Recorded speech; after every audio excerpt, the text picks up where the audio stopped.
All right, ever feel like your brain is like folding in on itself trying to picture other dimensions? Yeah.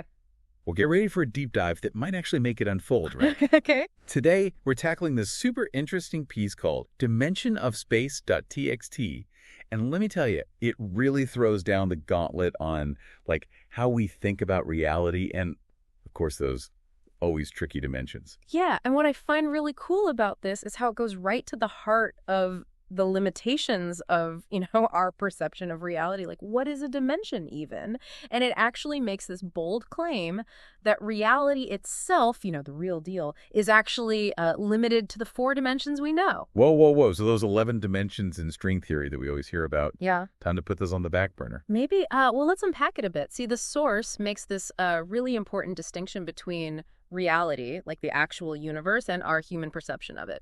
What we experience directly are 3D objects changing over time. And that's actually how we came up with the idea of the 4th dimension, time, to begin with. Think about it like watching a movie. Each frame on its own is just a static 3D picture. Yeah. But string them together and bam, you get motion, the flow of time. Okay, I see. So then does that mean string theory and all those extra dimensions, that's like out the window? Well, not so fast. The source doesn't completely throw those ideas out. It says they can be super useful, as tools for explaining things like gravity.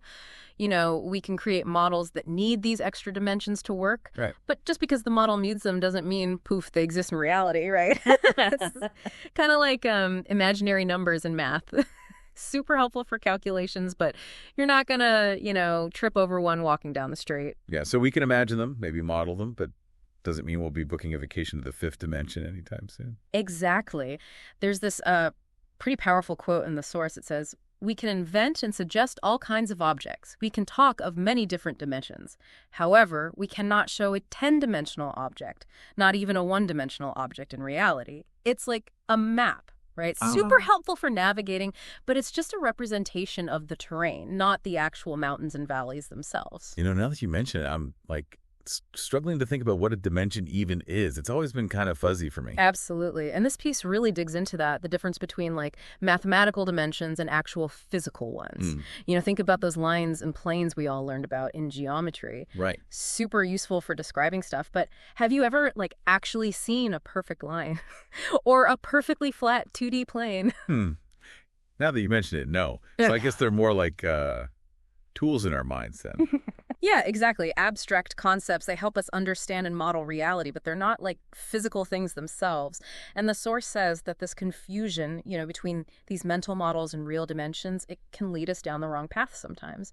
We get so caught up in the idea of more dimensions that we like miss the amazing complexity and possibilities that are already right here in the 4 we know.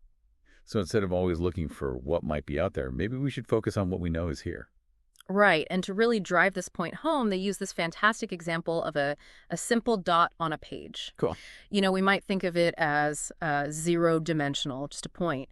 But when you factor in its size and how long it lasts, its existence in time, it's actually, a 4D entity. Whoa, never thought of a dot that way. It's really mind-blowing, right? When you stop and consider all 4 dimensions, even the simplest things become super complex.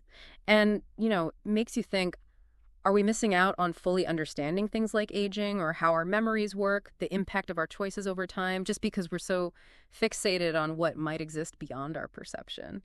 So are we just like stuck in our 4 dimensions, forever cut off from anything beyond? Not necessarily. The source isn't saying we should give up on exploring the unknown. What it's saying is maybe we shouldn't get so lost in the what ifs that we forget the incredible potential of what we can already observe and experience. It's like, appreciate the amazing world we have before jumping to conclusions about what might or might not be out there. It really does make you wonder what we're missing right in front of our eyes, doesn't it?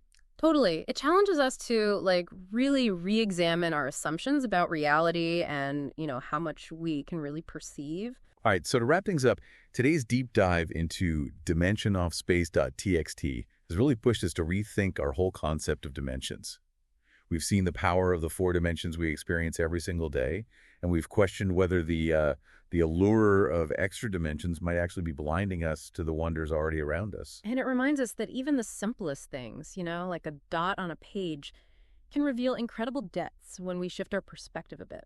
So, take a moment, look around. What seemingly simple things in your world might reveal hidden dimensions when you look at them from a different angle. Keep diving, folks. The depths of knowledge are truly limitless.